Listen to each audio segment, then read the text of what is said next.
আসসালামু আলাইকুম। Mehedi Hasan Brothers International Dhaka office থেকে বলছি। আশা করছি আল্লাহর অশেষ রহমতে আপনারা অনেক বেশি ভালো আছেন, সুস্থ আছেন। আলহামদুলিল্লাহ আমি এবং আমরাও ভালো আছি। আজকে আমার সাথে স্ক্রিনে একজন ভাইকে দেখতে পাচ্ছেন, যিনি রিসেন্টলি দক্ষিণ কোরিয়ার জনপ্রিয় ইউনিভার্সিটি সেজং ইউনিভার্সিটি থেকে ব্যাচেলর প্রোগ্রামে ভিসা পেয়েছেন।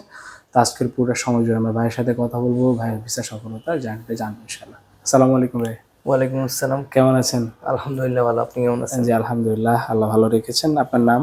আল হাসান মাহমুদ প্রেমন। আচ্ছা, আপনার দেশের বাড়ি কোথায়?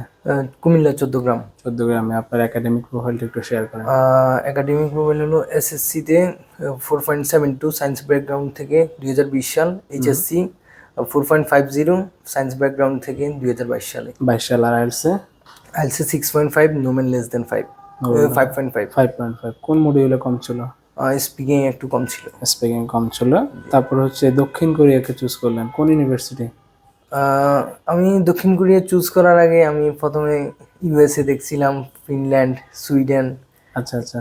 যখন দেখলাম যে ওইখানে গিয়ে টিউশন ফিস অনেক বেশি, ব্যাচেলরে অনেক টাকা খরচ হয়, তখন আস্তে আস্তে দক্ষিণ কোরিয়া নিয়ে রিসার্চ করা শুরু করলাম, যেখানে আমার টিউশন ফিস আমি নিজে ম্যানেজ করতে পারবো। তখন আমি ইউটিউবে ঘাটাঘাটি করার সময় আপনার ভিডিও দেখি। সবাই আমার ভিডিও দেখে, খুব ভালো লাগে আর কি। আচ্ছা, তারপর কোরিয়া সিলেক্ট করা। দক্ষিণ কোরিয়া আপনার ভিডিও দেখার পরে আমি ইউনিভার্সিটি সিলেক্ট করতেছিলাম, তো মোটামুটি সবগুলো ইউনিভার্সিটি যেগুলো আমার বাকেট লিস্টে ছিল ওইগুলোর সামনে আপনার ভিডিও আছে। ওদের ওয়েবসাইট কিন্তু এতটা সাজানো না, সব ইউনিভার্সিটি।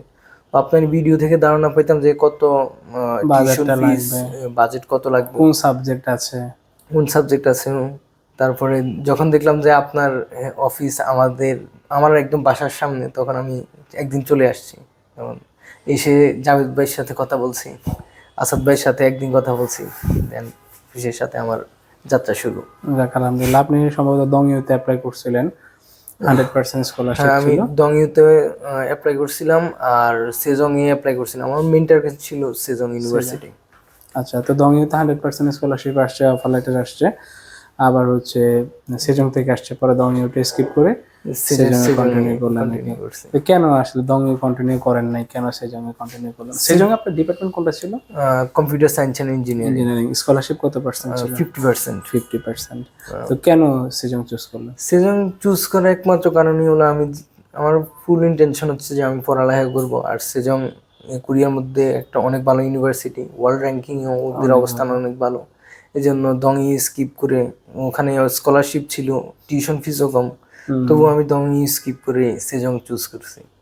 না, সেজন্য অবশ্যই আমার পছন্দের একটা ইউনিভার্সিটি এবং র্যাঙ্কিং অনেক ভালো, পড়ালেখার মান ভালো, বা আবারও সব দিক মিলিয়ে যেহেতু সোলে আছে, জবের অপরচুনিটি বা অন্যান্য সুযোগ সুবিধাগুলো আর কি আলহামদুলিল্লাহ অনেক ভালো। সো ওভারঅল ব্রাদার্স ইন্টারন্যাশনালের সাথে আপনার জার্নিটা কেমন ছিল? ব্রাদার্স ইন্টারন্যাশনালের সাথে আমার জার্নিটা, আসলে আমি প্রত্যেক দিনে ব্রাদার্স ইন্টারন্যাশনালে আসতাম। আমার বাসার কাছে হয়, আমি চলে মিনিট আসতাম। লাগে বগুড়া থেকে? আমার এখান থেকে 5 মিনিট লাগে। আচ্ছা আচ্ছা, পায়ে হেঁটে আসলে? পায়ে হেঁটে চলে আসতাম। আর আমার একটা গ্রুপ ছিল, পার্সোনাল গ্রুপ, ওইটা থেকে আমি সবচেয়ে বেশি আসাদ ভাইকে কল দিতাম, জাভেদ ভাইকে কল দিতাম, আমার কিছু লাগলে কল দিতাম, আর না হলে এখানে চলে আসতাম। আর আসলে বাইরে অনেক কোঅপারেটিভ ছিল। যাক আলহামদুলিল্লাহ। কত মাস আপনার এনরোল হওয়া থেকে ভিসা পর্যন্ত কত মাসের জার্নি ছিল? আজকে 5 মাসের জার্নি। ওরে বাবা, ভালোই তো। ফার্স্টের দিকে, শুরুর দিকে এনরোল হয়েছিল? জি, শুরুর দিকে এনরোল হয়ে দেখা যায় কি টাইমটা একটু বেশি লাগে, কারণ ইউনিভার্সিটি একটু আস্তে আস্তে অ্যাপ্লিকেশন পোর্টালগুলো চালু করে আর কি, সব মিলিয়ে। সো ভাইয়ের সাথে আলহামদুলিল্লাহ একটা চমৎকার একটা মেমোরি ছিল আমাদের। এবার 2025 সালের ভিসার আসলে একটা ভরা ডুবি ছিল আর কি, সব মিলিয়ে। তো মোটামুটি আলহামদুলিল্লাহ খুব অল্প কয়েকদিনের ভিতরে ভিসা হয়েছে আপনার? আমি ভিসার জন্য ফাইল সাবমিট করছি 6 তারিখে, আমার এটা অ্যাকসেপ্ট হয়েছে 9 তারিখে। আচ্ছা, মাঝখানে শুক্র শনি ছিল। আচ্ছা আচ্ছা। তারপরে 11 তারিখে আন্ডার রিভিউ আসছে সকালে, বিকালে অ্যাপ্রুভ হয়েছে। আলহামদুলিল্লাহ। কেমন লাগতেছে ফিলিংসটা আসলে ফিলিংসটা অনেক ভালো, কারণ আমি এইচএসসির পরে বাইরে পড়াশোনা করবো এই উদ্দেশ্যে কোথাও ভর্তি হয়নি। আচ্ছা, এটাই ছিল আমার একমাত্র অপশন। এটা প্রকাশ করার মতো। আল্লাহর কাছে লাখ কোটি শুকরিয়া। আসলে এখন আমার একটা জিনিস খুব ভালো লাগে, আমি এই কাউন্সিলিং ক্যারিয়ারে যতদিন থেকে আছি আর কি, তো দেখি যে স্টুডেন্টরা অনেক বেশি সিরিয়াস তাদের ক্যারিয়ার নিয়ে। আমরা যখন ছোট ছিলাম আমাদের কিন্তু এত সিরিয়াসনেস ছিল না ক্যারিয়ার নিয়ে। মানে স্কুলে গেছি, কলেজে গেছি, আসছি, পড়ালেখা করছি, আড্ডা দিছি, টাইমগুলো পেয়ে পাস করছি। বাট এখন স্টুডেন্ট অনেক বেশি সিরিয়াস তাদের ক্যারিয়ার নিয়ে, তারা অনেক বেশি ফোকাসড থাকে, তারা কি করবে, কোন দেশে পড়তে যাবে, কোন দেশে উচ্চশিক্ষা নিলে তার জন্য বেটার হবে, কোন সাবজেক্টে পড়লে তার ফিউচারটা বেটার হবে। তো সব মিলিয়ে স্টুডেন্ট অনেক বেশি সিরিয়াস থাকে এবং আমার কাছে খুব ভালো লাগে, কারণ আপনি আলটিমেটলি ক্যারিয়ার নিয়ে আপনাকে সিরিয়াস হতে হবে। আপনি যদি ক্যারিয়ার নিয়ে সিরিয়াস না হন, সেই ক্ষেত্রে আপনি টুডে অর টুমোরো আপনি এটার রেজাল্টটা আপনি নিজেই পেয়ে যাবেন আর কি সব মিলে। তো অসংখ্য ধন্যবাদ আল হাসান মাহমুদ ভাইকে।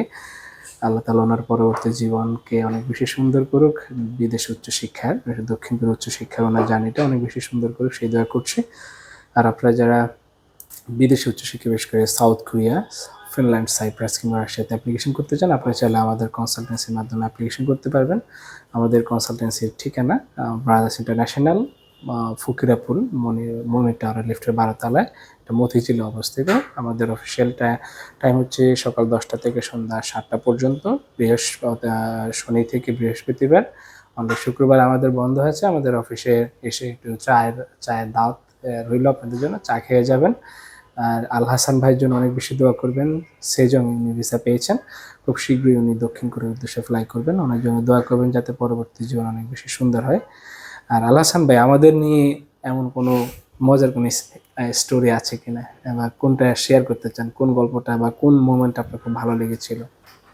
আসলে আমার সবচেয়ে মজার বিষয় হচ্ছে আমি প্রত্যেক দিন আসতাম, সপ্তাহে 5 দিনও আসছি। এটাই হচ্ছে সবচেয়ে মজার বিষয়। আচ্ছা, তো যাক, কাছে থাকাতে আসলে আশা হয় আর কি। প্রত্যেক দিন আসা হয়তো আয়েশা, ওই যে আসাদ ভাইয়ের সাথে প্রত্যেকদিন গল্প করতাম। আচ্ছা আচ্ছা, যাক, আমরাও চাই আপনারা আসেন রেগুলার। আমাদের অফিসটা অনেক সুন্দর করে সাজানো হয়েছে আর কি আপনাদের জন্যই। আমাদের শুরুর দিকে অফিস ছিল না, আমরা ভার্চুয়ালি কাজ করার ট্রাই করতাম।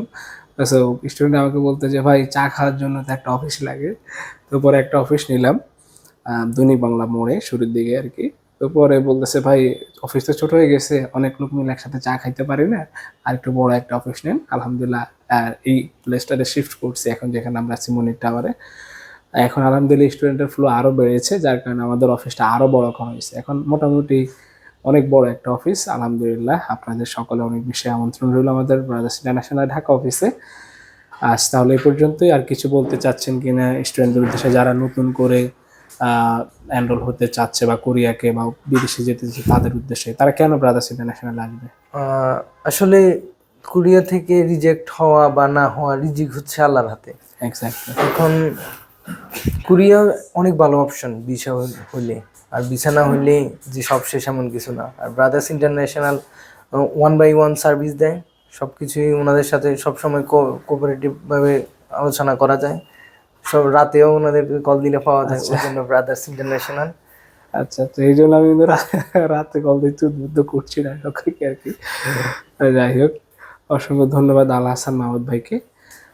আমরা আজকে আল হাসান মাহমুদ ভাই থেকে ওনার জীবনের গল্পটা শুনলাম। আশা করি আপনারা অনেক বেশি অনুপ্রাণিত হবেন। আর বিদেশ উচ্চশিক্ষায় আগে বলেছি সাউথ কোরিয়া, ফিনল্যান্ড, রাশিয়া কিংবা সাইপ্রাস যেতে চাইলে আমাদের ঢাকা অফিস ভিজিট করতে পারেন। আজ তাহলে এই পর্যন্তই। আল হাসান ভাইয়ের জন্য দোয়া ভালোবাসা নিয়ে আজকের মতো আমরা এখানেই বিদায় নিচ্ছি। আসসালামু আলাইকুম।